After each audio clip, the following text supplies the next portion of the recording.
안녕하세요. 책 읽어주는 찰떡이 할아버지입니다. 오늘도 하루 5분 탈무드 태교 동화를 계속해서 읽어드리겠습니다. 오늘 읽어드릴 이야기는 아버지와 아들이로군요. 혼자 살던 목수가 어느 날 꿈을 꾸었습니다. 꿈결에 아기 울음소리를 들었습니다. 잠에서 깨어 문을 열어보니 작은 바구니가 놓여 있었습니다. 바구니 안에 솜털이 보송보송한 아기가 울고 있었습니다. 아기는 울음을 뚝 그치고 목수를 빤히 쳐다보았습니다. 목수는 그 맑은 눈동자에서 빠져나오지 못했습니다. 찌찌, 어쩌다 여기까지 왔니? 목수는 아기를 살포시 안아 올렸습니다. 아기의 작은 손이 목수의 새끼 손가락을 꼭 쥐었습니다. 혼자 살던 목수는 이렇게 덜컥 아비가 되어버렸습니다. 이 아기를 잘 키울 수 있을까? 목수는 밤마다 잠든 아기를 바라보며 한숨 지었습니다. 그때마다 아기의 숨결은 한숨을 밀어냈습니다. 밤잠을 설치며 잠든 아기를 보는 동안 목수는 조금씩 아버지가 되어갔습니다. 아기는 걸음마를 배우고 말을 배웠습니다. 아버지는 나무를 깎아 장난감을 만들어 주었습니다. 나무 인형을 갖고 놀던 아기는 좀 더 자라서 망치질을 배우고 톱질을 배우며 소년이 되어갔습니다. 다 자란 나무를 베어 집을 짓는 것이 목수의 일인데 자고 나면 쑥쑥 크는 아이 때문에 이제 아버지는 나무 베는 일이 자꾸 망설여집니다. 아들은 팔뚝이 굵어지고 어깨도 탄탄해졌습니다. 키도 훌쩍 자라 이젠 아버지가 올려다 봐야 했습니다. 그래도 잠잘 땐 여전히 아기였습니다. 잠든 아들을 가까이 보려고 아버지는 바닥에 무릎을 꿇었습니다. 그렇게 기도하는 법을 배웠습니다. 어느 날 외양간을 짓겠다며 땅을 파던 아들이 반짝반짝 빛나는 작은 돌을 발견했습니다. 아버지 보석을 주었어요. 아들이 건네준 보석을 아버지는 손바닥에 올려놓고 한참 들여다보았습니다. 이게 행운인지 아닌지 아직은 모르겠으니 시간을 두고 천천히 지켜보자꾸나. 아버지는 아들의 미래를 위해 씨앗을 심는 마음으로 보석을 장롱 깊숙이 넣어두고는 열쇠로 꼭 잠갔습니다. 저 보석을 내다 팔면 더 이상 힘들게 일하지 않아도 될 텐데. 덩치는 커도 아들의 생각은 아직 아버지의 속뜻을 따라오지 못했습니다. 또래의 소년들처럼 아들도 서둘러 어른이 되고 싶었습니다. 어린 티를 벗느라 아들은 번번이 아버지와 부딪혔습니다. 말다툼이 심한 날이면 아버지는 행여 미움이 생길까 두려워 잠든 아들을 하염없이 들여다보았습니다. 어느 날 왕의 신하들이 아버지를 찾아왔습니다.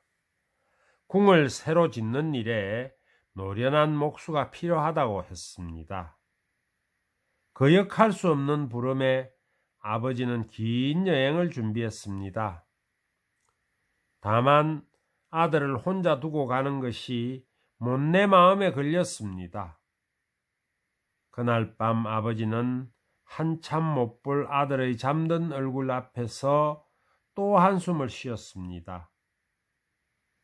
아들의 숨결은 아버지의 한숨을 밀어내지 못했습니다. 하지만 이튿날 새벽길을 먼저 밟은 이는 아버지가 아니라 아들이었습니다. 아들이 남긴 편지를 읽어 내려가는 아버지는 가슴이 무너져 내리는 소리를 들었습니다. 아버지, 이제 다 컸으니까 제가 대신 다녀올게요.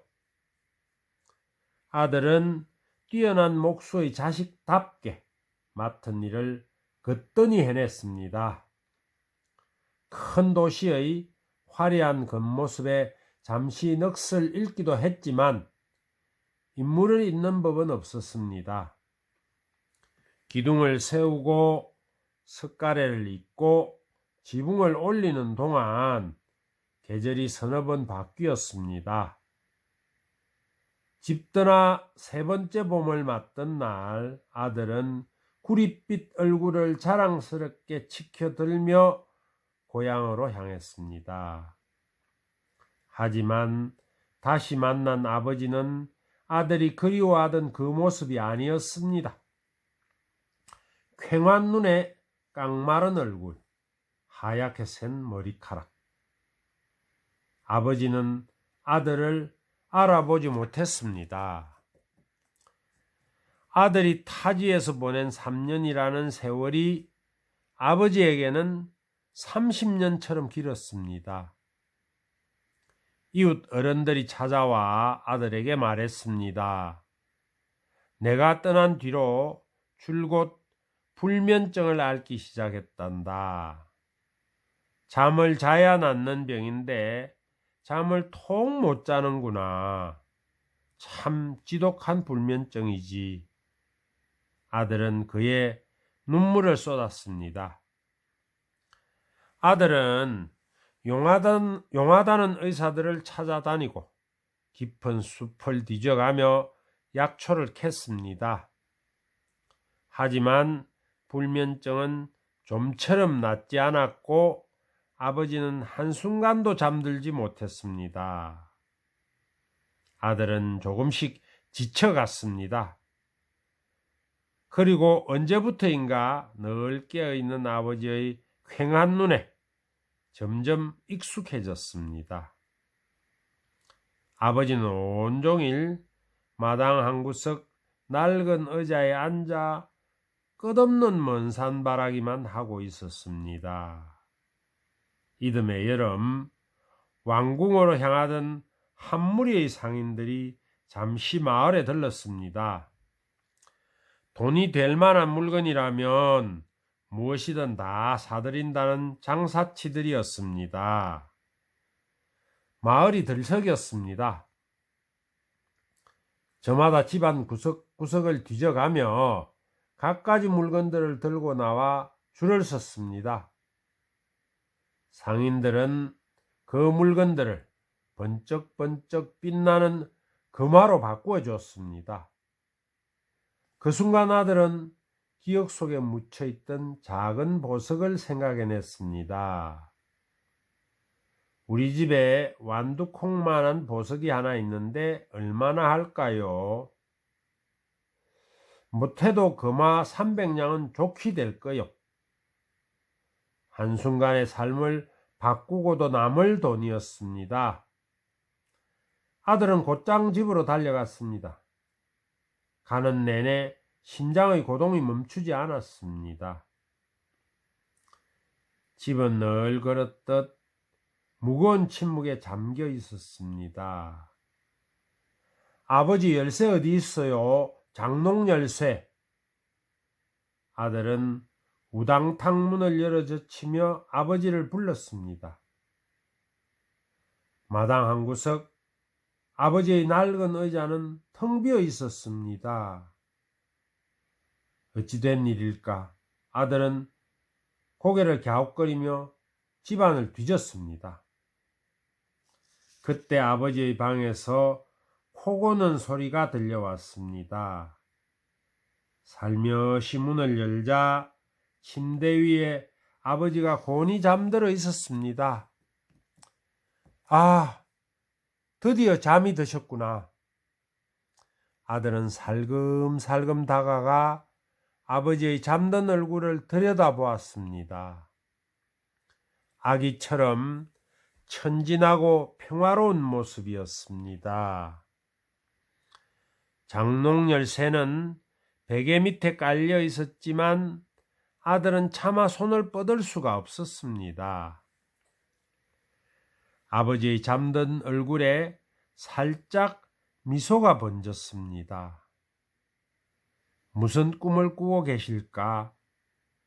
아들은 아버지의 잠든 얼굴을 좀 더 가까이 보려고 바닥에 무릎을 꿇었습니다. 생각해 보니 아버지가 잠든 모습을 보는 건 태어나서 처음이었습니다. 아들은 아버지의 얼굴에서 눈을 떼지 못했습니다. 이마에는 세월이 남기고 간 주름살이 바디랑처럼 깊게 파였고 반쯤 벌린 입과 코로는 보석보다 귀한 들숨과 날숨이 하염없이 드나들고 있었습니다. 아버지, 푹 주무세요. 아기처럼 편안히 주무세요. 아들이 아버지의 낮잠을 지키는 동안 밖에서는 말발굽행렬이 지나가고 있었습니다. 상인들이 마을을 떠나는 소리였습니다. 아들은 아버지의 손등 위에 고개를 묻었습니다. 그리고 아버지의 코 고는 소리를 자장가 삼아 꾸벅꾸벅 졸기 시작했습니다. 방 안에는 두 사람의 숨소리만 새근새근 맴돌았습니다. 가족은 서로의 잠을 지키는 사람들이라고 하는군요. 잠이 들면 누구나 처음으로 돌아가. 처음 세상에 나온 아기처럼 연약하고 선해지지. 낮 동안 출렁이던 마음의 물결도 처음처럼 잔잔해진단다. 한나절 어지럽던 미움도 욕심도 다 사라지고 잠든 얼굴에는 그저 사랑만 남게 된단다. 그 얼굴을 한참 들여다보며 서로의 잠든 얼굴을 오래오래 지켜보며 우리는 가족이 되어가는 거야. 결국 가족이란 서로의 잠든 모습을 지켜봐주는 사람이란다.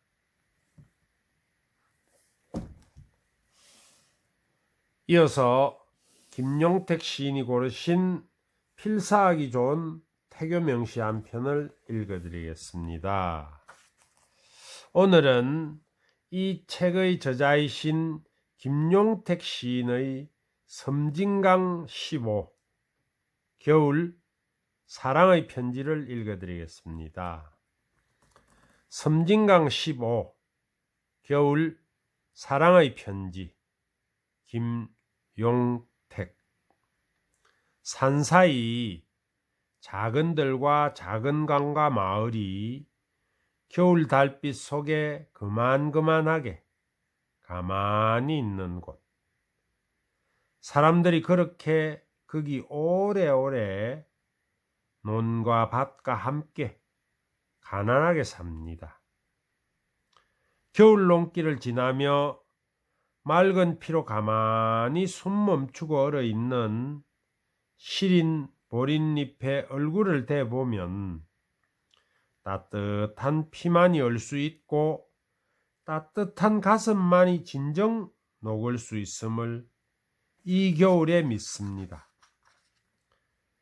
달빛 산빛을 머금으며 서리 낀 풀잎들을 스치며 강물에 이르면 잔물결 그대로 반짝이며 가만 오는